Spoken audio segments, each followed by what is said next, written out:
परम्पराप्तम् परां पराप्तम् प्राप्तम् इमं राजर्षयो विदु इमं राजर्षयो राजर्षिषो राजर्षिषु विदुः तत्काले नेह महता सकाले नेह सकाले महता नेह महता योगो नष्टः परन्तपा।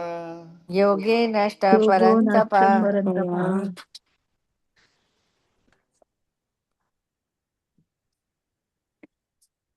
के लिए वॉलंटियर कर सकते हैं?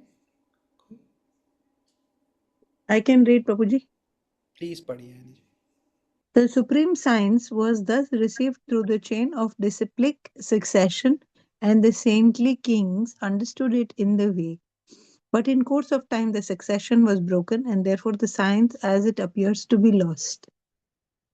Purport. It is clearly stated that the Gita was specially meant for the saintly kings because they were to execute the purpose in ruling over the citizens. Certainly, Bhagavad Gita was never meant for the demonic persons who would dissipate its value for no one's benefit and would devise all types of interpretations according to personal whims. As soon as the original purpose was scattered by the motives of the unscrupulous commentators, there rose the need to establish the disciplic succession. 5,000 years ago, it was detected by the Lord himself that the disciplic succession was broken, and therefore he declared that the purpose of the Gita appeared to be lost. In the same way, at the present moment, also, there are so many editions of the Gita, especially in English, but almost all of them are not according to authorized disciplic succession. There are innumerable interpretations rendered by different mundane scholars, but almost all of them do not accept the Supreme Personality of Godhead Krishna, although they make a good business in the words of Sri Krishna. The spirit is demonic because demons do not believe in God, but simply enjoy the property of the Supreme. Since there is a great need of an edition of the Gita in English, as it is received by the Parampara disciplic succession system, an attempt is made herewith to fulfill this great want. Bhagavad Gita, accepted as it is a great boon to humanity, but if it is accepted as a treatise of philosophical speculation, it is simply a waste of time. Hare Krishna. Hare Krishna. Thank you for reading. तो पिछले श्लोक में हमने देखा था 4.1 में कि कृष्णा बोल रहे थे अर्जुन को कि कैसे ये ज्ञान उन्होंने दिया है सूर्यदेव विवस्वान को, और उन्होंने आगे मनु, इक्ष्वाकु और ऐसे आगे आगे एक गुरु से दूसरे शिष्य की तरफ गुरु शिष्य परंपरा में चल रही थी। और ये जिनका नाम यहाँ पे लिया गया है ये राज ऋषि कहे गए हैं, क्योंकि ये राजा थे और फिर भी ये ऋषियों की तरह गुरु शिष्य परंपरा में दे रहे थे नॉलेज और अपने लाइफ में उसको इम्प्लीमेंट कर रहे थे। तो इस तरीके से परंपरा में, इस श्लोक में बता रहे हैं, इस तरीके से परंपरा में ये नॉलेज जा रही थी, मगर समय के प्रभाव के कारण जो है ये चेन जो है ये ब्रेक हो गई और ये ज्ञान जो है ये लिमिटेड रह गया। जो राजाओं में परंपरा में चल रहा था वैसा होना बंद हो गया। लेकिन कृष्णा जो है वो अर्जुन के माध्यम से इस ज्ञान को दोबारा से दे रहे हैं। तो ज्ञान जो है वो इटर्नल है, वो सनातन है, लेकिन टाइम टू टाइम उसको रिवाइव करने के लिए भगवान और उनके भक्त आते हैं। और जैसे हमने पहले भी डिस्कस किया था कि 4 संप्रदाय हैं वो चल रही हैं, 4 संप्रदाय में ज्ञान चल रहा है, लेकिन जो ये पर्टिकुलर सक्सेशन थी एक राजा से दूसरी राजा में जाने की, वो लॉस हो गई। पर्पट में प्रभुपाद जी बता रहे हैं कि ये जो राज ऋषि है ये लोगों के लिए, इन लोगों के लिए तो स्पेसिफिकली भगवत गीता बहुत ज़्यादा लाभदायक है, क्योंकि इनको इनके डिसीजंस जो भी ये लेते हैं उनसे बहुत पूरे प्रजा का जो है वो फ्यूचर डिसाइड होता है। जैसे एक सीईओ एक कंपनी का कोई डिसीजन लेता है तो उसका महत्व बहुत ज़्यादा है एज कंपेयर टू कोई चपड़ासी ले। एक चपड़ासी अगर कोई डिसीजन लेता है, एक पीएन कोई डिसीजन लेता है, उससे बहुत कम लोगों को इफेक्ट होगा एज कंपेयर टू जो सीईओ डिसीजन लेता है, उसके पूरा रुख बदल जाता है कंपनी का। उसी तरह से जो राजा डिसीजन लेता है उससे पूरी की पूरी प्रजा और पूरे देश का फ्यूचर डिसाइड होता है। तो इसलिए उनको भगवत गीता के माध्यम से अपने आप को चलाना है, और अगर वो आगे इस पर्टिकुलर नॉलेज से बेनिफिट लेके बाकियों को भी बेनिफिट देंगे तो सबका कल्याण होगा, जन जन कल्याण के लिए। लेकिन ये जो भगवत गीता का ज्ञान है, बेनिफिट तो सबको कर सकता है, लेकिन राक्षसी प्रवृत्ति वालों लोगों के लिए नहीं है ये। इनफैक्ट भगवत गीता को ओपन सीक्रेट भी कहा जाता है, क्योंकि हालांकि ये ओपन है सबके लिए, लेकिन ये सीक्रेट इसलिए है क्योंकि इसको समझने के लिए क्वालिफिकेशन चाहिए। और वो भगवान अभी बताएंगे अर्जुन में क्या ऐसी क्वालिटीज थी जिसकी वजह से भगवान ने अर्जुन को दिया ये भगवत गीता। और ऐसे व्यक्ति जो राक्षसी प्रवृत्ति वाले हैं उनके बारे में चर्चा की जाएगी आगे। Towards the end of Bhagavad Gita Krishna बताएंगे कि डिवाइन और डेमोनियक नेचर ये कैसे होती है। लेकिन जनरली हम देखते हैं जो डिमोनियक हैं, जो राक्षसी प्रवृत्ति वाले हैं, जैसे हिरण्यकश्यप, रावण, कंस, ये सब विष्णु और कृष्णा इनसे उनको एक्सेप्ट नहीं करते थे, उनको भगवान नहीं एक्सेप्ट करते थे। वो कहते थे कि हम भगवान हैं। हिरण्यकश्यप ने सारे ऋषि मुनियों को मरवाने के लिए ठान ली थी। जो भी भगवान की वर्शिप करेगा उसका था कि मेरी पूजा करो सब। तो इस तरीके से जो राक्षसी प्रवृत्ति वाले लोग हैं उनका फोकस ये नहीं होता कि भगवान के साथ हम जुड़े, भगवान के साथ अपना जो संबंध है उसको स्थापित किए करें और भगवान के साथ प्रेम का आनंद उठाएं। नहीं, उनका क्या इंटेंशन होता है, भगवान को या तो बिल्कुल निकाल देते हैं या फिर वो कहते हैं मैं भी भगवान हूँ, आप भी भगवान है, सब भगवान है। तो ये जो इंटरप्रिटेशंस हैं इसको भक्त जो है, डिवोटीज जो हैं, जो बोनेफाइड संप्रदाय में लोग आए, वो ऐसी इंटरप्रिटेशन से इम्प्रेस नहीं होते।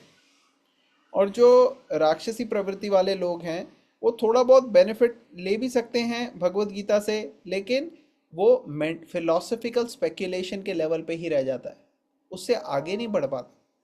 हालांकि भगवत गीता में इतनी नॉलेज है कि हमारी ज़िंदगी की जितनी समस्याएं हैं उन सब को सॉल्व करने में हेल्प कर सकता है।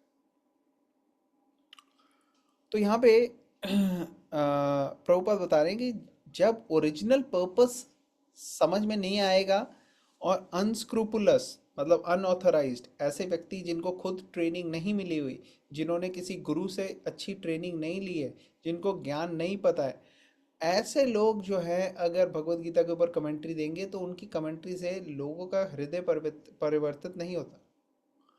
और 5,000 साल पहले जब भगवान ने अर्जुन को ये ज्ञान दिया तो क्योंकि भगवान स्वयं अपने आप दे रहे हैं इसलिए इसकी पोटेंसी है, या फिर भगवान का कोई रिप्रेजेंटेटिव देगा तो इसकी पोटेंसी रहेगी। और अगर ये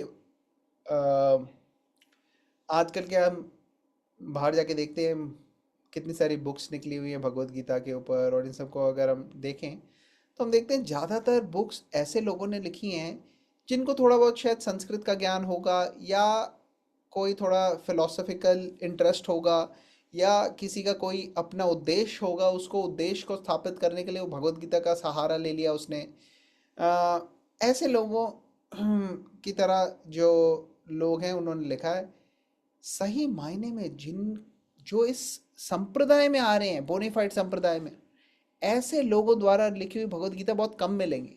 प्रभुपाद जी बता रहे हैं जब उन्होंने ये लिखी थी तब कोई भी भगवत गीता उनको ऐसी मिली नहीं थी अंग्रेजी में जो बोनेफाइड संप्रदाय में आ रही हो और जो सही हो। अंग्रेजी में, संस्कृत में या दूसरी भाषाओं में तो फिर भी अवेलेबल थी, लेकिन अंग्रेजी में नहीं थी। और इसलिए प्रभुपाद जी के शिष्य जब आते थे उनके पास, वो भगवत गीता पढ़ने के लिए रुचि भी होती थी, प्रभुपाद पढ़ाते भी थे, लेकिन उनको समझ में नहीं आता था कि कौन सी भगवत गीता खरीद के हम लें। तो तब प्रभुपाद जी ने लिखी भगवत गीता, जिसके ऊपर काम तो उन्होंने बहुत बहुत दशकों से किया हुआ था, लेकिन उसको प्रिंटिंग का मौका तब मिला जब अमेरिका गए प्रभुपाद। और इसकी भी बहुत एक इंटरेस्टिंग स्टोरी है। प्रभुपाद जी ने जब भगवत गीता लिखी तो कोई बहुत ज़्यादा अमेरिका में ऐसे पब्लिशर्स थे नहीं जो भगवत गीता को पब्लिश करेंगे। इनफैक्ट प्रभुपाद के जो शिष्य थे वो अलग अलग जगह जा रहे थे, कोशिश कर रहे थे कि भगवत गीता को पब्लिश करो, लेकिन हो नहीं रही थी, क्योंकि लोगों को चाहिए था मिर्च मसाला, कोई ऐसी चीज़ हो जो जिसकी मार्केट में ज़्यादा डिमांड हो, वैल्यू हो। तो इस तरीके से जो स्टूडेंट्स थे प्रभुपाद जी के, डिसाइपल, शिष्य, वो सोच रहे थे कि क्या किया जाए। तो एक दिन प्रभुपाद जी ने एक शिष्य को बुलाया और प्रभुपाद जी को उसने कहा कि आप अम, नहीं, एक्चुअली क्या हुआ कि एक लेटर आया उनके पास। एक लेटर आया जिसमें लिखा था कि भगवत गीता, ये मैकमिलन के ऑफिस से था, जो बहुत बड़ी पब्लिकेशन कंपनी है। तो उनके ऑफिस से एक लेटर आया। तो डिवोटी ने सोचा शायद हो सकता है ये लोग हमारी भगवत गीता छापने के लिए तैयार हो। तो प्रभुपाद जी से बात की। प्रभुपाद जी ने कहा देखो, तुम ये भगवत गीता लेके जाओ और उनको दे देना और पब्लिश करने के लिए। अब जिस तरीके से प्रभुपाद ने बोला, उसको हैरानी हुई। उन्होंने कहा कि अभी तक तो हमारी कभी पब्लिश नहीं हुई, मैं उसको दे दूं, ऐसे तो जनरली होता नहीं है। जनरली वो पढ़ते हैं और बहुत बैक एंड फोर्थ होता है, फिर उसके बाद अ, कोई अग्री करता है पब्लिश करने के लिए। इतनी इजीली तो नहीं होता। प्रभुपाद जी कह रहे हैं लेके जाऊं और जाके उनको दे दूं पब्लिश करने के लिए। प्रभुपाद ने कहा हाँ, आप जाओ, जाके उनको दे देना और उनको ये बता देना कि ये भगवत गीता जो है वो पब्लिश करनी है। तो प्रभुपाद बहुत कॉन्फिडेंट थे कि उनका हो जाएगा पब्लिशर। तो ये व्यक्ति जो थे ये बड़े हैरान हो रहे थे। तो ये गए वहाँ पे मैकमिलन के ऑफिस। अब वहाँ गए तो पता लगा, ले, ये पब्लिशिंग के लिए नहीं आया था, ये वहाँ का कोई एक व्यक्ति था जिसने कहा था कि उनको खुद एक कॉपी चाहिए भगवत गीता की, और उनका थोड़ा इंटरेस्ट था इसलिए आ गया। तो उसने कहा अभी तो हमारी पब्लिश ही नहीं हुई, कहाँ से मैं इनको कॉपी दूँ। तो ऐसे ही वो उन्हीं से बात कर रहे थे जो कर्मचारी थे वहाँ के। तभी उन्होंने देखा कि वहाँ का एक बहुत कोई सीनियर ऑफिसर अंदर जा रहा है। और उन्होंने पूछा ये कौन है। कहता है ये हमारा चीफ एडिटर है। तो उन्होंने कहा मैं इससे मिल सकता हूँ 1 मिनट के लिए। तो फटाफट ये उनसे मिलने गए। उन्होंने कहा मुश्किल है वैसे मिलना है इससे, लेकिन किसी तरह से इन डिवोटी की डिटर्मिनेशन थी, तो इन्होंने उनको बोला, चीफ एडिटर जो थे, तो चीफ एडिटर को बोला कि मेरे गुरु हैं, उन्होंने बोला है भगवत गीता छाप कि आप भगवत गीता पब्लिश करेंगे। तो उन्होंने कहा क्या, आपके पास भगवत गीता है? उन्होंने कहा हाँ, पब्लिश करने के लिए? कहते हैं हाँ। कहते हैं और आपके पास कोई स्वामी है जिन्होंने लिखी है? उन्होंने कहा हाँ। तो उन्होंने कहा अच्छा, हम एक्चुअली एक रिलीजन सेक्शन बना ही रहे थे अपने पब्लिकेशन का, और हमारे पास बाइबल की भी है कॉपी, अब आ गई है, कुरान की भी है, हम भगवत गीता की एक्चुअली ढूंढ रहे थे, और हमें लग रहा था कि कोई बोनीफाइड कॉपी मिले हमें। तो उन्होंने आपके पास कॉपी रेडी है? उन्होंने कहा हाँ रेडी है, ये लो। इमीडिएटली उन्होंने कॉपी दे दी उनको। उन्होंने कहा चलो वेरी गुड, ये तो हम पब्लिश कर देंगे।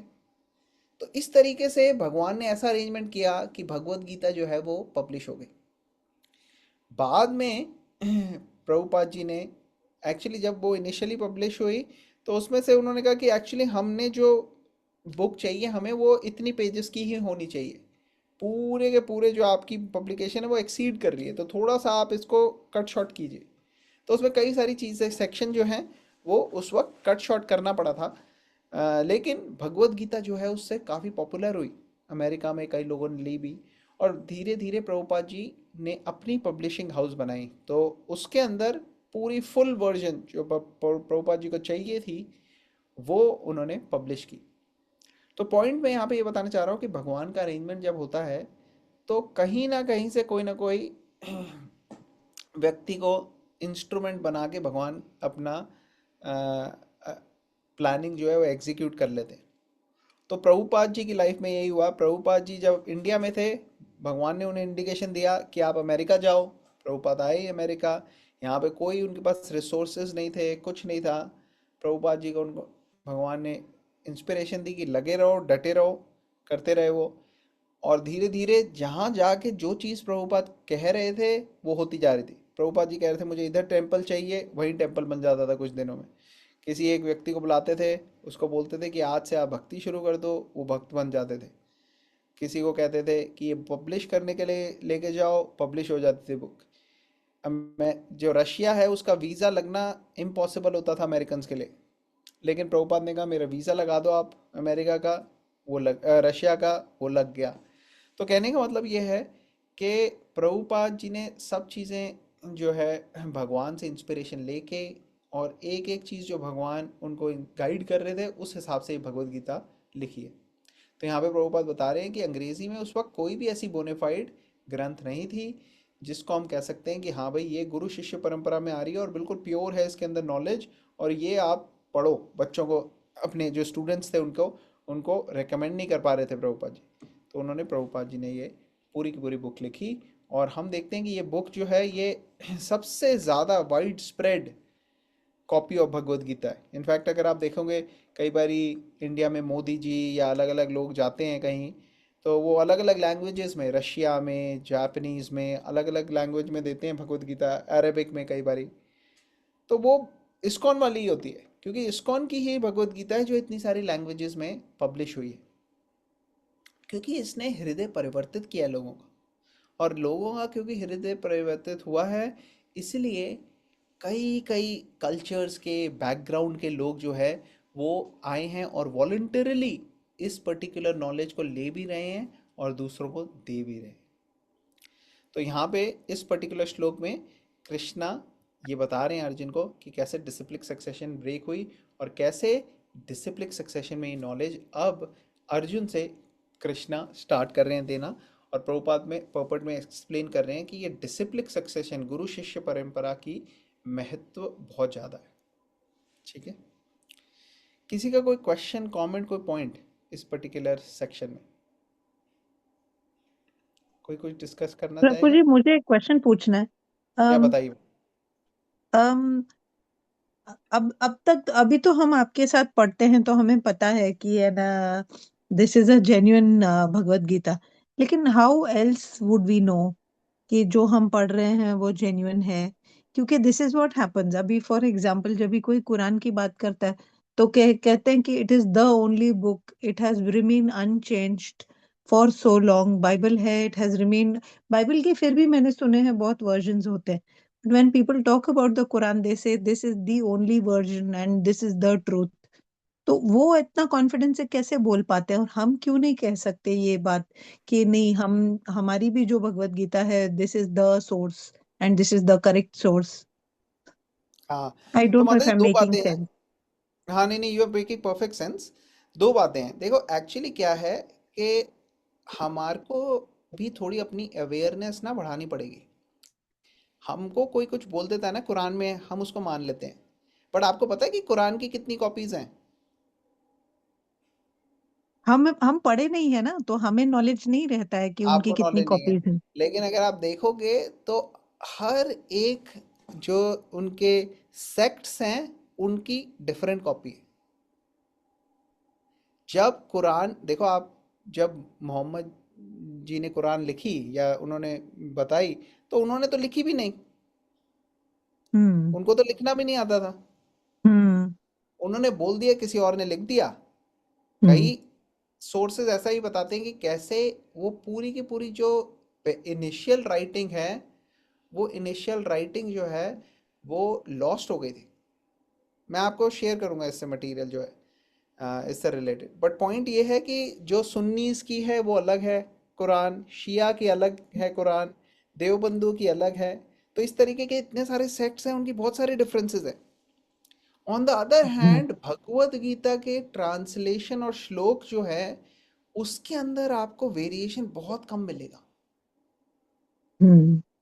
अगर महाभारत आप देखेंगे तो महाभारत 1,20,000 श्लोक है उसमें, उसके अंदर आपको फिर भी वेरिएशंस मिलेंगे। क्यों मिलेंगे? क्योंकि जितनी ज़्यादा बड़ी बुक होती है ना, उतनी उसको हम्म। कॉपी करके वन जनरेशन से दूसरी जनरेशन में ले जाने में देर आर हम्म। चांसेस कि कहीं ना कोई एरर हो सकता है। मगर हम्म। भगवत गीता इतनी ज़्यादा एक्सेप्टेड है और इतनी ज़्यादा एसेंस और इतनी छोटी है कि भगवत गीता के अंदर आपको 99.9% चीज़ें सेम मिलेंगी। प्रॉब्लम क्या हम्म होती है उसकी ट्रांसलेशन में, उसकी पर्पट्स में। पर्पट्स आपको डिफरेंट मिलेंगे, जो कि सेम चीज़ कुरान में भी है। कुरान में भी जो है, अगर उसके पर्पट आप देखोगे ना, जो एक्सप्लेनेशन है, हम्म हम्म वो आपको अलग अलग मिल सकते हैं। अगर आप देखोगे, कई बहुत ही पॉपुलर सोर्सेज हैं, उसके अंदर कुरान.com और ऐसे अलग अलग आपको ऑनलाइन भी वर्जन मिल जाएंगे। उसके अंदर अलग अलग कुरान का वो दिया होगा है। जैसे एक सईद अल बुखारी है, वो काफ़ी फेमस है। आपने सुना है नहीं सुना मुझे नहीं पता। हाँ, सुना है, सुना है। है ना? तो उसके अंदर हम्म आपको मिल जाएगा कि उसमें क्या दिया है। बट देन अलग अलग सेक्शन में ऐसे उनके में भी अलग अलग जो उनके सेंट्स आए हैं, जिनको वो सेंट्स या अथॉरिटीज मानते हैं, उन्होंने क्या क्या एक्सप्लेनेशन दी है, वो दिया होता है। और उसमें कई कई जगह विरोधाभास है, कई कई जगह हम्म कॉन्ट्रडिक्शन, जिसकी वजह हम्म से अलग सेक्ट्स बन गए हैं उनके। हम्म तो इसके अंदर फर्क सिर्फ इतना है कि हम लड़ते मरते नहीं हैं अगर हमारे से कोई डिफरेंस ऑफ ओपिनियन हो, और उसको ये नहीं कह देते कि ये बोनाफाइड नहीं है टोटली। जैसे अगर चार संप्रदाय हैं, जो वैष्णव संप्रदाय हम बोल रहे हैं, तो हम एक्सेप्ट करते हैं। हाँ, ये ज़रूर है कि अगर कोई गलत इंटरप्रिटेशंस कर रहा है तो हम उसको पॉइंट आउट ज़रूर करते हैं। सेम चीज़ वहाँ पे भी हो रही है, उनके में भी पॉइंट आउट कर रहे हैं। जो हम्म टेक्स्ट है भगवत गीता का, दैट इज अपुरुषया, जैसे हमने बोला था। अपुरुषया मीन्स वो गॉड गिवन है, वो इंसान द्वारा रचित नहीं है। और यही चीज़ वो भी अपने बुक के लिए कहते हैं कि this is God given knowledge और text, hmm this is sent by hmm God, this is not to be messed with. और हम भी वही कहते हैं कि Bhagavad Gita is not something to be messed with. Does it make sense? Does it answer your question? Yes. हाँ हाँ, क्योंकि ठीक है ना? अभी तो मेरे पास दो कॉपीज है। एक मैंने इस्कॉन टेम्पल से ली, जो आप पढ़ते हैं, हाँ, मैं वो साइड में रखती हूँ हाँ जी, बिकॉज वो बहुत संक्षेप में है। छोटा सा हाँ, ही उसमें पर्पट है, पर्पट भी नहीं है, आप जो ट्रांसलेशन पढ़ते उतना है, और श्लोक है। और मेरे हम्म, पास एक है जो परमाहंसा योगानंदा की है, but when I hmm, read the purport उसका exactly hmm, the same as yours, बिल्कुल करेक्ट, फर्क नहीं है। एंड आई एम थिंकिंग कि अगर इतना क्लोजनेस से बना हुआ है, but it is written a little more in depth, क्योंकि एक गीता के बदले 2 वॉल्यूम्स बने हुए हैं सारे चैप्टर्स के। तो क्योंकि it's explaining more with bodily functions than just whatever is there in the shlok. तो it is relating everything to the science of the body. तो मैं सोचती हूँ कि श्लोक and purport is and translation is word to word the same. तो इतना बहुत कम वेरिएशन होगा जो हम लोग ऐसे बोल पाते, लेकिन जो इंटरप्रिटेशन होता है, आजकल इतना सोशल मीडिया है कि हमारे कोई भी श्लोक को उठा के उसको गलत या अपने फायदे के लिए इंटरप्रेट किया जाता है। Correct, correct. तो इसमें दो चीज़ें हैं। एक तो ये है कि अगर आप कोई भी और बुक पढ़ रहे हैं, आपने कहा कि कैसे एनालाइज करें कि वो ऑथराइज्ड है कि नहीं। सबसे हाँ। पहली तो ये चीज़ देखनी है कि वो कहाँ से आ रही है, उसका सोर्स क्या है, हु हैज़ रिटन इट। अगर हम्म जिन्होंने वो लिखी है उनको नॉलेज एक संप्रदाय में आई है, एक पर्टिकुलर बोनाफाइड आचार्य से उन्होंने नॉलेज गेन करी है, तो ये एक चीज़ इंपॉर्टेंट होनी चाहिए। दूसरी हम्म इंपॉर्टेंट चीज़ होनी चाहिए कि उससे हमारा हृदय परिवर्तित होना चाहिए, और भगवान की सेवा में हम ज़्यादा लगें। अगर भगवान की तरफ हम हम्म ज़्यादा लग रहे हैं, सेवा कर रहे हैं, जैसे अर्जुन ने भगवत गीता सुनी, उसके बाद अर्जुन ने वो किया जो भगवान उनको कह रहे थे, तो इसका हम्म मतलब इट वर्क। सिमिलरली, हम्म अगर हम भगवत गीता पढ़ते हैं लेकिन हम सिर्फ, जैसे होता है ना, एक होता है आर्म चेयर स्पिरिचुअलिटी, कि हाँ भाई शाम को बैठे हुए हैं, चाय कॉफ़ी पी रहे हैं, बिस्किट खा रहे हैं, साथ में थोड़ी भगवत गीता खोल ली, जस्ट मेंटल टिटिलेशन के लिए। उससे हृदय परिवर्तित नहीं हो रहा, हमारी कोई हैबिट्स चेंज नहीं हो रही, हम कुछ ऐसा नहीं कर रहे जिससे हमारा या बाकियों का भला हो। तो फिर वो लिमिटेड हेल्प होती है उस वैसी spirituality. It's still better than दूसरे काम, बट उसका हेल्प जो है हमारी लाइफ में और बाकी लाइफ में इतना नहीं हो पाता। लेकिन अगर इससे हमारी हृदय परिवर्तित हो रहा है, हमारी हैबिट चेंज हो रही है, हम हमारा हृदय जो है ट्रांसफॉर्म होके गलत चीज़ें निकल रही हैं, exploitative mentality, laziness, procrastination, selfishness, ये सब चीज़ें जा रही हैं, सेल्फलेसनेस, ह्यूमिलिटी, सर्विस एटीट्यूड, ये सारी चीज़ें बढ़ रही हैं दूसरों की तरफ, हम्म कंपैशन, ये सब चीज़ें बढ़नी है। तो इसका मतलब हाँ, हम कहीं ना कहीं इस नॉलेज को एक्सेप्ट करके अप्लाई कर पा रहे हैं और ये हम्म हमारे अंदर पॉजिटिव क्वालिटीज़ ला रही हैं। तो दोनों हम्म चीज़ों से हमारे को असेस करना है। ठीक है ना? Correct. Does it make sense?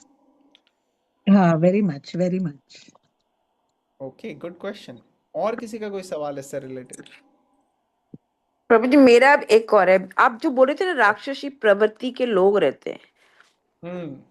वो आप उससे आप आपने बहुत अच्छी पॉइंट रेज किया एक्चुअली। ये मेरे को थोड़ा और elaborate करना था इसमें। ये जो हाँ, प्रवृत्ति है ना, डिवाइन और डेमोनियक, ये एक्चुअली दोनों हमारे अंदर है, सबके। राक्षसी प्रवृत्ति हमारे अंदर तब ज़्यादा हो जाती है जब हम इस प्रवृत्ति के बारे में ज़्यादा ध्यान देते हैं और सुनते हैं। अंदर से हमारे को परमात्मा भी सही डायरेक्शन में लेके जा रहे हैं और हमारे अंदर से डिस्ट्रैक्शन भी आ रही है। एक तरफ हम हमारे पास ऑप्शन है कि भगवान की सेवा में लगे, दूसरी तरफ हमारे पास ऑप्शन है कि भगवान से दूर जाने वाला रास्ता चूज करें। जैसे मैं फेमस एग्जांपल कई बार बताता हूँ, अर्जुन और दुर्योधन दोनों गए कृष्णा के पास, और जब कृष्णा ने कहा दो ऑप्शन है, एक तरफ मैं निहत्था, मेरे पास कोई अस्त्र शस्त्र नहीं होगा, मैं लड़ाई नहीं करूंगा, और दूसरी तरफ मेरी नारायणी सेना जिसके अंदर हर एक एक व्यक्ति के पास ऐसे ऐसे अस्त्र शस्त्र है जो कई कई सैकड़ों की सेना के साथ लड़ सकता है एक बंदा। तो दोनों का माइंड बहुत क्लियर था। अर्जुन का क्लियर था कि मुझे कृष्णा ही चाहिए नो मैटर व्हाट। दुर्योधन का क्लियर था कि कृष्णा का यूज क्या है यार, क्या फायदा है कृष्णा का। तो ये है राक्षसी प्रवृत्ति और डिवाइन प्रवृत्ति में फर्क। और ये प्रवृत्ति बहुत ज्यादा हाई लेवल पे मैनिफेस्ट हुई दुर्योधन के अंदर, हिरण्यकश्यप के अंदर, कंसा के अंदर, रावण के अंदर। और दूसरी प्रवृत्ति बहुत ज़्यादा मैनिफेस्ट हुई अर्जुन के अंदर। तो इसलिए हमारी लाइफ में भी हमारे पास चॉइस होती है कि किस प्रवृत्ति की तरफ हमारे को देखना है और कैसे हमें बढ़ना है। अगर हम अर्जुन का पाथ, वो वाला पथ लेंगे, तो हम अर्जुन की तरह भगवान के भक्त बनेंगे, भगवान के सखा बनेंगे, भगवान के मित्र होंगे। लेकिन अगर हम दुर्योधन वाला लेंगे तो वो ट्रांजैक्शनल रिलेशनशिप होता है कि हाँ भाई, मेरे को मिल रहा है इससे, मेरा वो सेल्फिशनेस, एनवियसनेस, ये सब चीज़ों से ड्रिवन होता है। तो ये मैं शेयर करना चाह रहा था। आप प्लीज़ अपना क्वेश्चन खत्म कीजिए। नहीं नहीं, यही मेरा पूछ क्वेश्चन कि राक्षसी प्रवृत्ति में उसमें क्या अंतर है। जैसे आप बोल रहे थे, आपने सिर्फ राक्षसी प्रवृत्ति बोला, आगे आपने उसको एक्सप्लेन नहीं किया था, तो अभी आप उसका हाँ एक्सप्लेनेशन दिया है, तो अभी मुझे समझ में आया। हाँ, मैंने बताया था कि डिटेल में कृष्णा इसको टच करेंगे and of the Bhagavad Gita में, 16 चैप्टर में, उसके आसपास कृष्णा बहुत डिटेल में श्लोक बताएंगे। तो हम ज़्यादा डिटेल्स तब लेंगे। लेकिन अभी जस्ट इतना बेसिक है हमारे को करने के लिए कि हम एग्जाम्पल्स देख सकते हैं कि क्या प्रवृत्ति थी इन महान राक्षसों की, और हम देख सकते हैं क्या प्रवृत्ति थी जो भगवान के भक्तों की थी। प्रहलाद हो गया, अर्जुन हो गया, युधिष्ठिर महाराज हो गए। ठीक है ना? प्रभु जी, ओके, मेरा ना डिड अपने आप से एक, मेरे लिए अपना एक खुद का एक प्रश्न है। जैसे मैं आई। चैंटिंग करती हूँ, कभी कभी तो बहुत हो जाता है, और कभी कभी ऐसा हो जाता है शायद माया मुझे ऐसे इतना डिस्ट्रैक्ट हो जाती हूँ ना, मुझे बड़ा उस I don't know how to do it, but कभी कभी बहुत चैंटिंग हो जाता है। मतलब I don't even think about it, और समटाइम्स ऐसा लगता है कि I feel end of the day I feel so guilty कि आज मेरा कुछ हुआ नहीं, सिर्फ एक ही हुआ या दो ही हुआ। तो आई डोंट नो, वो बहुत कभी कभी बड़ा डिस्ट्रैक्शन हो जाता है। तो I feel bad at the end of the day, मुझे बड़ा गिल्ट आ जाता है उस दिन। I don't know how to get overcome it. तो ये तो बहुत ही I should say welcome to the club, क्योंकि यू आर नॉट अलोन। बहुत सारे लोग ऐसे हैं इस स्थिति में। बट इम्पोर्टेंट चीज़ यहाँ पे क्या है समझना, कि भगवान जो है वो हमारा प्रयास देख रहे हैं। और भगवान जैसे there is a famous saying, God is not a hard hearted master. वो एक आका नहीं है ऊपर बैठा हुआ जिसका पत्थर का दिल है, ठीक से ऐसे कर नहीं तो इसको मार मार पड़ेगी, देख इसने ठीक से नहीं करी माला, मारो इसे, इसने ठीक से नहीं प्रार्थना करी, थोड़ा सा हिल गया डुल गया पूजा करते वक्त, मारो इसे। ऐसा नहीं है भगवान का। He is not a hard hearted master, he is a loving father. He is a loving father. Loving father means जो भगवान के साथ भगवान को देखता है प्रेम से, कि हाँ भाई, जैसे अपने कोई अपने माता पिता से बहुत प्यार करता है, तो उसी तरह से वो देखता है कि यार भगवान जो है वो मेरे माता पिता है, माता पिता से भी बढ़ के हैं, क्योंकि वो पिछले जन्म में भी मेरे साथ थे, इस जन्म में भी हैं, अगले जन्म में भी रहेंगे। माता पिता तो इसी जन्म में मेरे को पूरा ध्यान रख पाए, जिनके लिए बहुत ऋण होना चाहिए, माता पिता के लिए तो बहुत ऋण होना चाहिए। लेकिन माता पिता का भी ऋण है अपने माता पिता के लिए और उनके माता पिता के लिए। तो कई सारे लोगों का ऋण है एक्चुअली हमारे ऊपर। और भगवान को अगर हम सेटिस्फाई कर देते हैं तो ऑटोमेटिकली सबको सेटिस्फाइड कर सकते हैं। तो कहने का मतलब ये है कि भगवान के साथ रिलेशनशिप प्रेम का होना चाहिए, बिजनेस का नहीं होना चाहिए, ट्रांजैक्शन नहीं होना चाहिए, मैकेनिकल नहीं होना चाहिए कि माला कर ली मैंने, देखो बहुत अच्छा कर लिया। मेन चीज़ है कि कैसे भगवान की तरफ हमारा प्रेम बढ़े, day by day, week by week, month by month, भगवान के बारे में ज़्यादा हमें जानने की उत्सुकता बढ़े हमारी। जब कोई प्रेम प्रेमिका प्रेमी होते हैं जो, वो एक दूसरे के बारे में ज़्यादा जानना चाहते हैं। अच्छा इसके क्या लाइक्स हैं, क्या डिसलाइक है, क्या करूं मैं इसके लिए, क्या लाऊं, क्या बनाऊं। तो ये भगवान के साथ ऐसा रिलेशनशिप जब होगा तो हमारे को और ज़्यादा इंटरेस्ट होगा भगवान के बारे में जानने में, कि क्या भगवान के लाइक्स हैं, कैसे मैं भगवान को खुश कर सकता हूँ, कर सकती हूँ, और कैसे भगवान के साथ जो संबंध है मेरा वो स्ट्रांग हो जाए। तो इस प्रोसेस के अंदर टाइम लगता है। शुरू में हो सकता है सिर्फ मैकेनिकल हो, सिर्फ हम कर रहे हैं क्योंकि हमारी इंटेलिजेंस, हमारी बुद्धि कहती है नहीं ये उचित है, ये करना चाहिए। लेकिन धीरे धीरे सिर्फ इंटेलिजेंस तक बात नहीं रहती, बात आ जाती है माइंड और इमोशंस पे। उसको कहते हैं रागानुगा भक्ति। जब इमोशनली ऑटोमेटिकली ये चीज़ें होंगी, तब जो एडवांस भक्त होते हैं वो चैंट करने के लिए नहीं करते, वो उनको चैंटिंग के माध्यम से वो भगवान के साथ संपर्क में रहते हैं, तो नेचुरली उनको आनंद आता है। तो वो आनंद की प्राप्ति हमें भी हो सकती है, लेकिन अभी ग्रेजुअली उसमें टाइम लगेगा। तो मेरी ये रिकमेंडेशन होगी कि ये सब चीज़ें, ये बहुत अच्छी फीलिंग है जो आपको आ रही है, इसको रियलाइज करना चाहिए।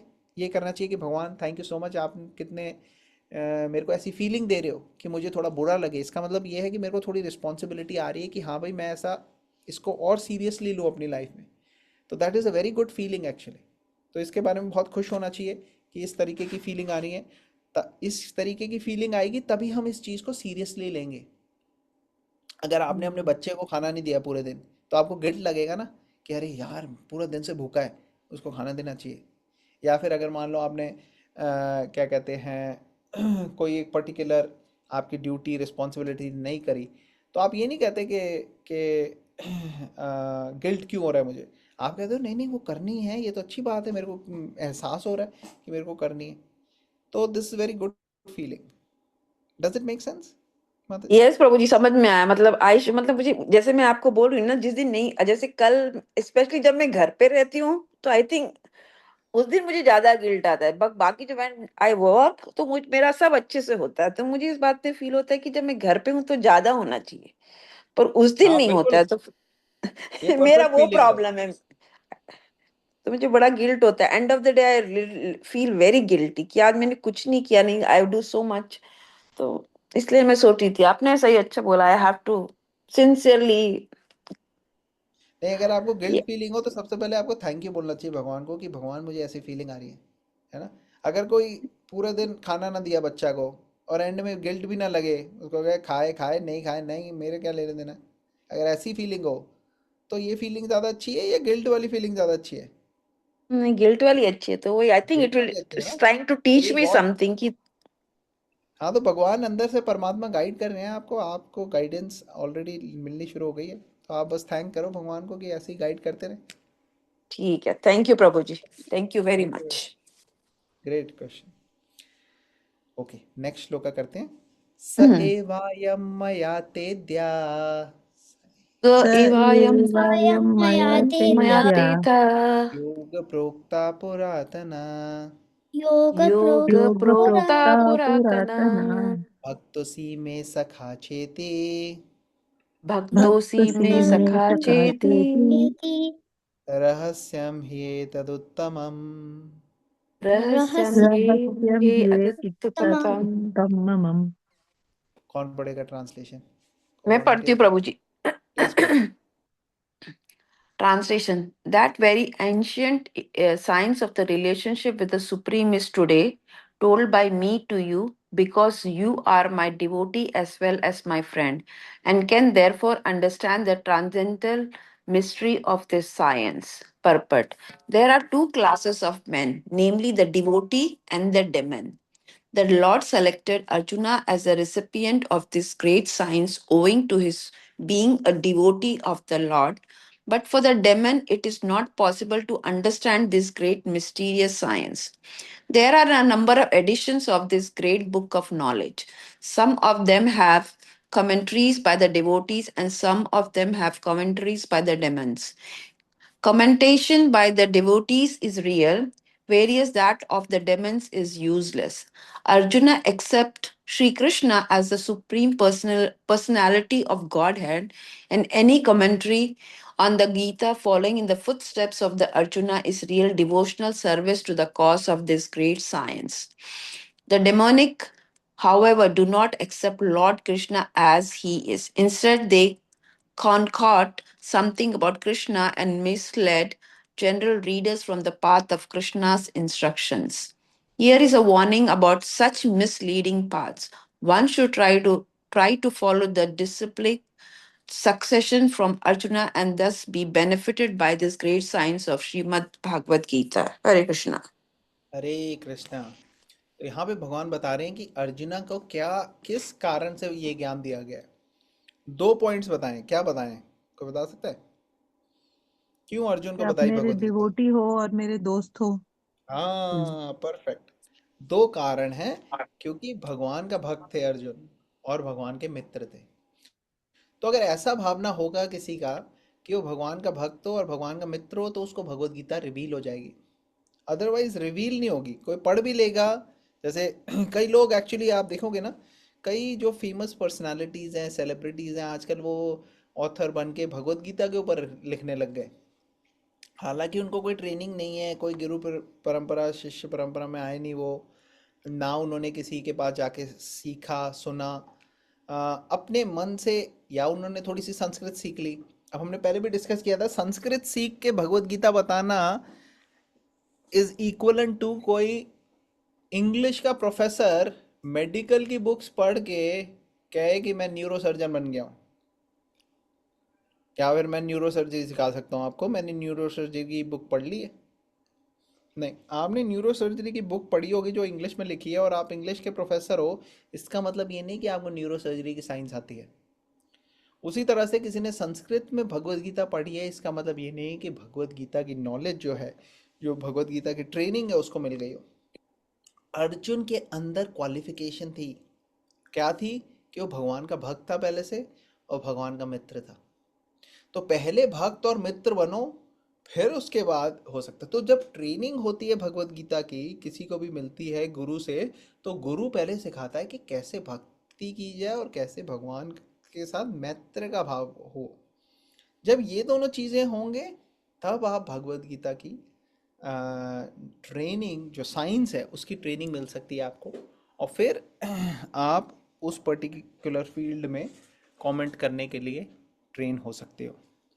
लेकिन जब तक वो नहीं है, तब तक आपकी दी गई भगवत गीता से हेल्प तो पता नहीं होगी कि नहीं होगी, लेकिन कंफ्यूजन जरूर हो जाएगी।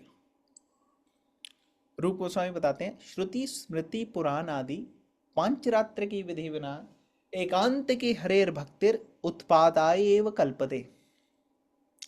कि श्रुति स्मृति पुराण इन सब के हिसाब से अपने आप को कंडक्ट करके नॉलेज देनी चाहिए और समाज को चलाना चाहिए। अगर इनके हिसाब से हम नहीं देंगे नॉलेज, मान लो आपने भगवत गीता पढ़ी लेकिन आपको श्रुति स्मृति पुराण इन सब का एसेंस नहीं पता, आपको ट्रेनिंग नहीं पता कि क्या है वेदों की, तो आप भगवत गीता के बारे में अच्छा ज्ञान नहीं, रेलेवेंट चीज़ नहीं बता पाओगे। क्योंकि भगवत गीता क्रीम तो वेदा की है, वेदास की है ना। वेदास, उपनिषद्स, पुराण, इतिहास, इन सब की कंक्लूजन है। तो अगर आपको उसकी ट्रेनिंग ही नहीं है तो आप मिसअंडरस्टैंड कर दोगे भगवत गीता को। तो अर्जुन की यहाँ क्वालिटीज बताई गई हैं क्योंकि अर्जुन ऐसा है, और अगर अर्जुन को नॉलेज, अर्जुन की तरह हमें नॉलेज चाहिए तो हमें भी ऐसा बनना पड़ेगा। और अगर हम ऐसा बनते हैं तो भगवान और भगवान के भक्त के माध्यम से, जो गुरु हैं उनके माध्यम से हमें भी ये नॉलेज मिल सकती है। तो यहाँ पे बताया जा रहा है कि जो राक्षसी प्रवृत्ति वाले हैं, जैसे हमने पहले भी डिस्कस किया, उन लोगों को इस पर्टिकुलर नॉलेज का एक्सेस नहीं हो पाएगा और वो इस नॉलेज को शेयर भी नहीं कर सकते दूसरों से, चाहे वो भगवत गीता के ऊपर कुछ भी लिख लें, उससे लोगों का भला और कल्याण होने की संभावना बहुत कम है। भगवत गीता अपने आप में पावरफुल है, भगवत गीता के श्लोक पावरफुल है। तो अगर गलत माध्यम से भी कोई भगवत गीता के संपर्क में आए तो हो सकता है वो फ्यूचर में सही रास्ते पे आ जाए। तो भगवत गीता अपने में उस हिसाब से पावरफुल है। लेकिन अगर सिर्फ उसी माध्यम से कोई सोचे कि वो परफेक्ट होके हाईएस्ट लेवल पे पहुंच जाएगा तो उसकी संभावना बहुत कम है। और एक एग्जांपल ये भी दिया जाता है कि विष जो होता है ना, अगर वो दूध में मिल जाए, और दूध वैसे तो बहुत न्यूट्रिशियस है, या कोई नेक्टर हो वो बहुत न्यूट्रिशियस है नेक्टर, लेकिन अगर उसमें पॉइजन मिल जाए या सांप ने उसे मुंह लगा ले तो फिर वो डेंजरस हो जाता है। आपको नेक्टर का बेनिफिट हो या ना हो, लेकिन वो जहर का नुकसान जरूर हो सकता है। इसीलिए जब हम दूसरे अनबोनिफाइड अनऑथोराइज्ड लोगों से जब हम नॉलेज लेने की कोशिश करते हैं तो उसमें ये रिस्क रहता है कि हम मिस ना कर जाएं पॉइंट और हम गलत ही मतलब ना समझें।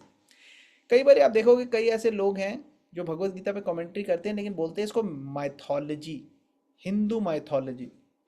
एक्चुअली ये बहुत रूड और एरोगेंट टर्म है।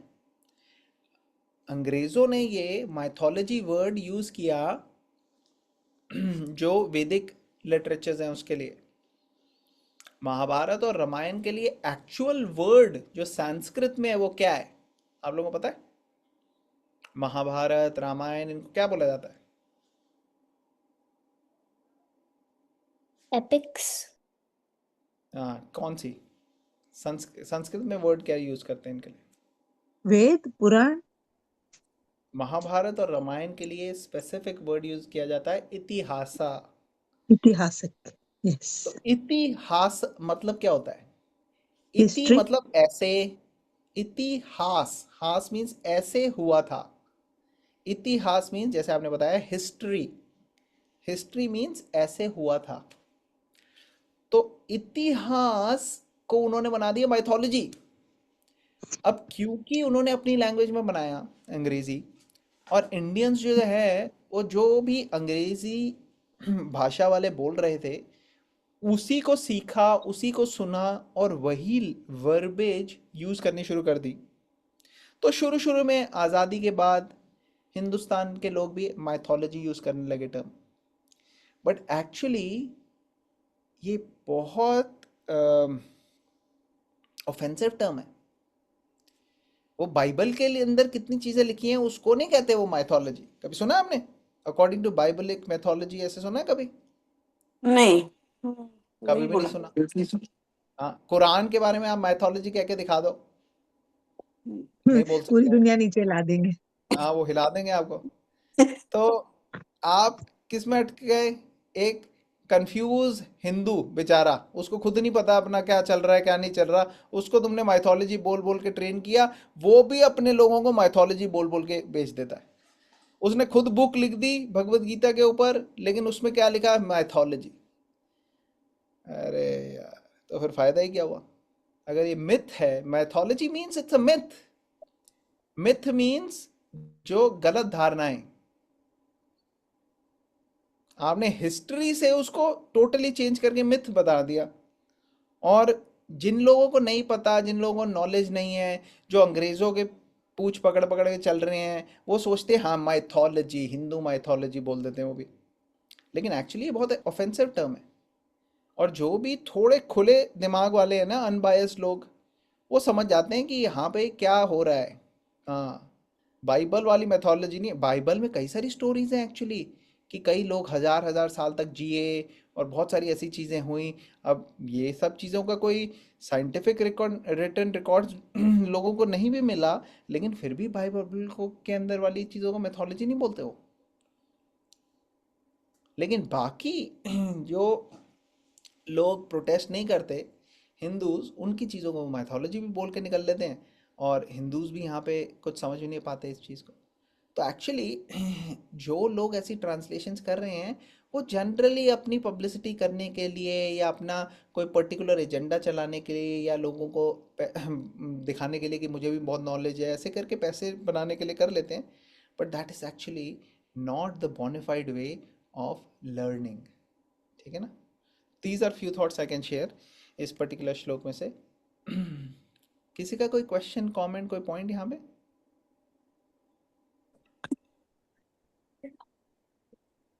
ओके, हम नेक्स्ट पे चलते हैं। हरे 4.4। कृष्ण। हरे कृष्णा। हाँ, कोई कुछ पूछ रहा है?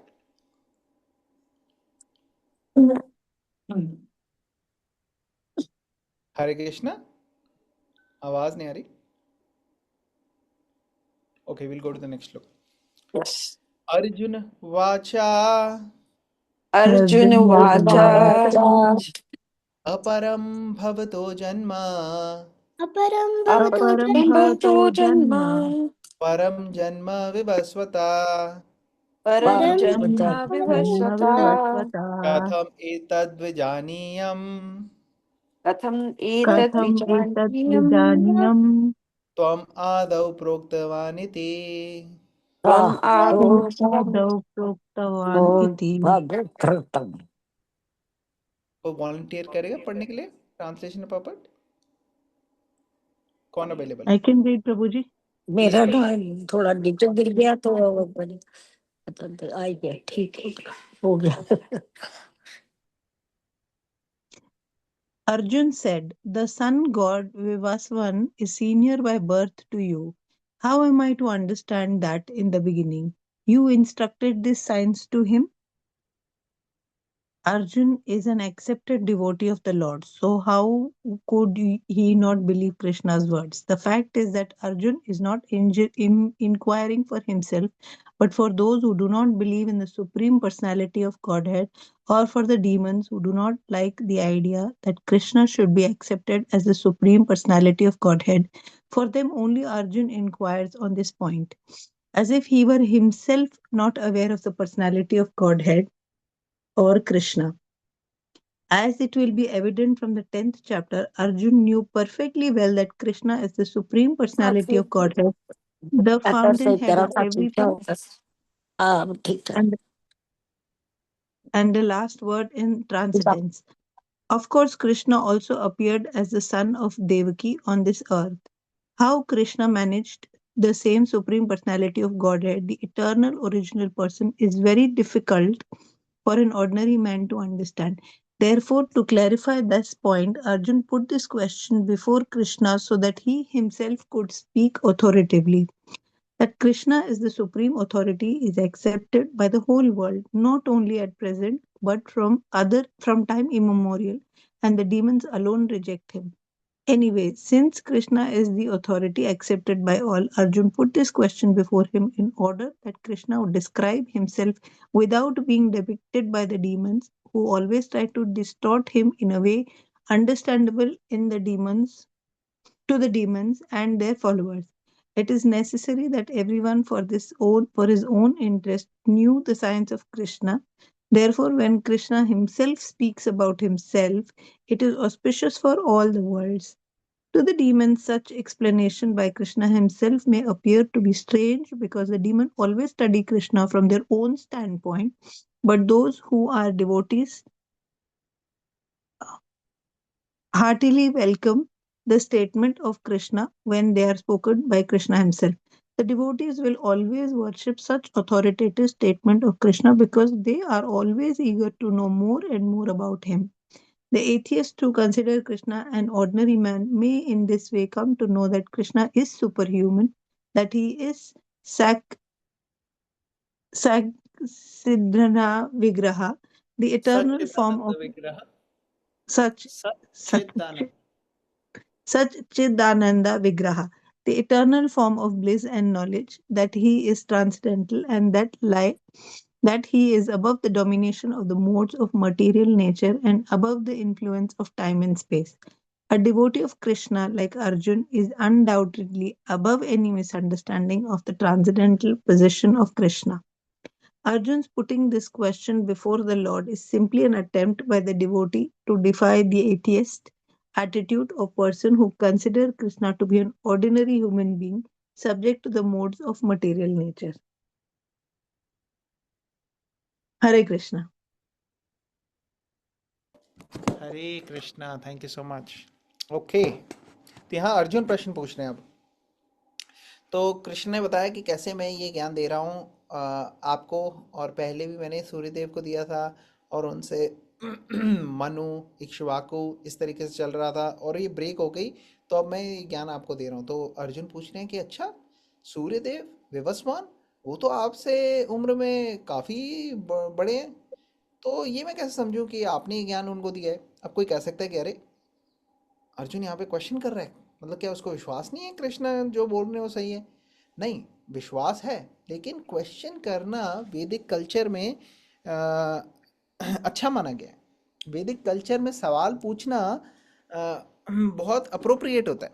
कई कई कल्चर में किसी किसी जगह वो कोई सवाल पूछो आप, वो कहते हैं अरे तुम्हें विश्वास करना पड़ेगा, तुम्हें बिलीव करना पड़ेगा, तुम बिलीव नहीं कर रहे, और वो इस तरीके से जवाब नहीं देते। लेकिन यहाँ पे ऐसा नहीं है। वैदिक कल्चर में भगवत गीता, पुराण, अलग अलग आप देखोगे ग्रंथों में, यहाँ पे सवाल जवाब के माध्यम से नॉलेज का डिस्पर्शन होता है। इस पर्टिकुलर कॉन्टेक्स्ट में प्रभुपाद यहाँ एक्सप्लेन कर रहे हैं ना कि बल्कि अर्जुन को सवाल पूछ रहा है क्योंकि उसे चाहिए, उसको कोई डाउट नहीं है कृष्णा क्या बोल रहे हैं, उसको पूरा विश्वास है, लेकिन वो इसलिए सवाल पूछ रहा है ताकि बाकी लोग जो सुनने वाले हैं, जिनकी प्रवृत्ति ऐसी है कि उनको विश्वास नहीं है, वो कैसे समझेंगे इस बात को। वो क्वेश्चन कर सकते हैं कि कैसे अर्जुन ने कहाँ से कृष्णा ने कैसे बोला। तो उनकी सेक के लिए अर्जुन पूछ रहा है ताकि हम लोगों को ज़्यादा क्लियर कॉन्टेक्स्ट पता लग सके और कृष्णा के द्वारा डायरेक्टली पता लग सके। कई बार सवाल इसलिए भी पूछा जाता है कि एक कोई टॉपिक को ज़्यादा अच्छे से एलैबोरेटली कोई एक्सप्लेन कर सके। जैसे हम देखेंगे कि कई बारी पुराणों में अलग अलग जगह जब एक रिलेशन, अगर आप देखते हैं कि कोई किसी को बहुत ज़्यादा नॉलेज है, कोई आपके गुरु हैं, तो उनके साथ आपको कुछ बात करनी है। अब आपको कोई चीज़ के बारे में क्वेश्चन पर्टिकुलर आपको आंसर आता भी होगा, लेकिन फिर भी आप चाहेंगे कि अगर मैं इनसे पूछूं, हो सकता है ये और ज़्यादा मुझे नॉलेज दें, और ज़्यादा एस्पेक्ट उसके ऐसे बताएं जो मेरे को अभी क्लियर नहीं है। ठीक है, जैसे लाइफ में कई चीज़ें होती हैं, कई बार हमारी लाइफ में भी ऐसा होता है कि हमें पता है कि हम ये तरीके से एक प्रॉब्लम को डील कर सकते हैं, फिर भी हम काउंसलर, मेंटर, गाइड उनसे बात करते हैं और उनसे पूछते हैं कि उनकी क्या ओपिनियन है। और जब उनकी ओपिनियन लेते हैं तो कई ऐसी पहलू नए खुल जाते हैं जिस पर्सपेक्टिव से हमने ना सोचा हो। तो ऐसे सवाल जवाब पूछने के कई सारे फायदे हैं, और यहाँ पे प्रभुपाद स्पेसिफिकली बता रहे कि एक रीज़न अर्जुन ने इसलिए पूछा ताकि बाकी लोग जिनको भगवान में विश्वास नहीं है या नॉलेज नहीं है या श्रद्धालु नहीं है, उनको भी ये जो क्वेश्चन आएगा, ये डाउट आएगा, तो वो क्लैरिफाई कर सके। और प्रभुपाद पोपट में एक्सप्लेन कर रहे हैं कि ये भगवान वही हैं जो इवन दो बच्चा बन के आते हैं। कोई सोचेगा अरे ये तो छोटे से बालक हैं, देवकी के गोद में या फिर यशोदा की गोद में, ये थोड़ी भगवान हो सकते हैं। ये कैसे, ये तो बालक हैं छोटे से। नहीं, भगवान अपने भक्तों के प्रेम का रस चखने के लिए वो बालक बने। भगवान को कोई ज़रूरत नहीं है आने के लिए, लेकिन वो क्यों आते हैं?